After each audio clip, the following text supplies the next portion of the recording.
আশা করব আমরা শুনছি যে খালেদা জিয়াকে লন্ডনে নিয়ে যাওয়া হচ্ছে চিকিৎসার জন্য।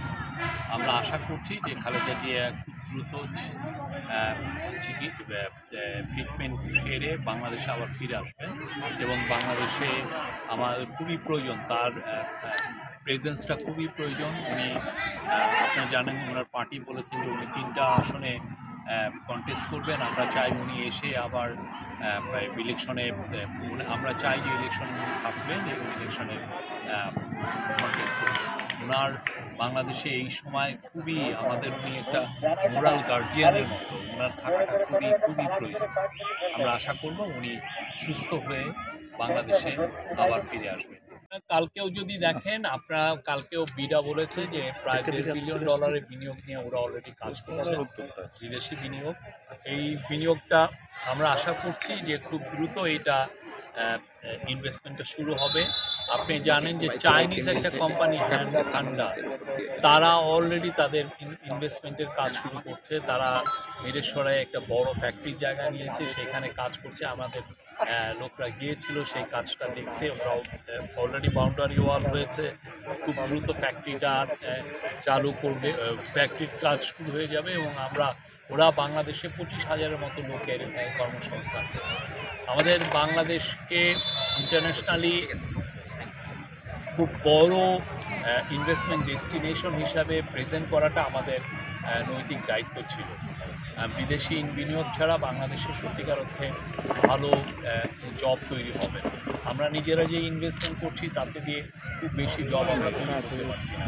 সেই আলোকেই চিটাগং পোর্টকে আপনার এফিশিয়েন্ট করা হচ্ছে, কেননা বিদেশি বিনিয়োগরা প্রথমে দেখে যে ওই দেশের পোর্টটা কতটা এফিশিয়েন্ট, কতটা বেটার।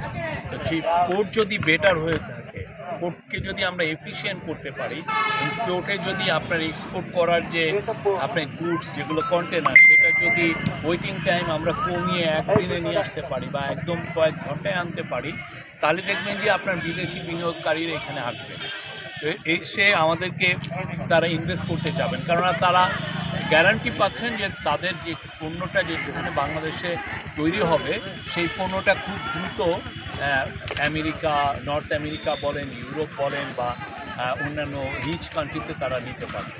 তো সেই জন্য বিনিয়োগের পরিবেশটা তৈরি করা এই গভর্নমেন্টের একটা দায়িত্ব ছিল এবং আমরা নিশ্চিত যে আগামী গভর্নমেন্ট যখন আসবেন, তারা আমরা যে ফসলটা বুনলাম সেই ফসলটা তারা তুলবে। আমরা ফসলটা বুনে গিয়ে এই বিনিয়োগ বোর্ড বিডা এই ফসলটা প্লান্ট করেছে, নিশ্চিত থাকেন সামনের গভর্নমেন্ট এসে ফসলটা তুলবে।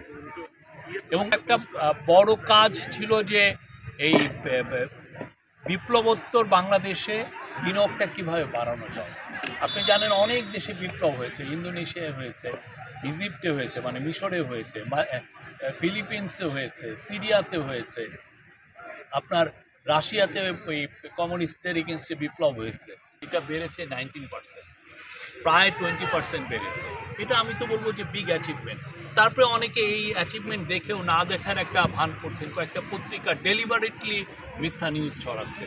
এখন কথা হচ্ছে অনেকে তো ফ্রিডম অফ প্রেস পেয়েছেন, যা ইচ্ছা লিখছেন এবং এই লেখা সত্যিকার অর্থে বোঝা যাচ্ছে যে একটা মোটিভেটেড লেখা।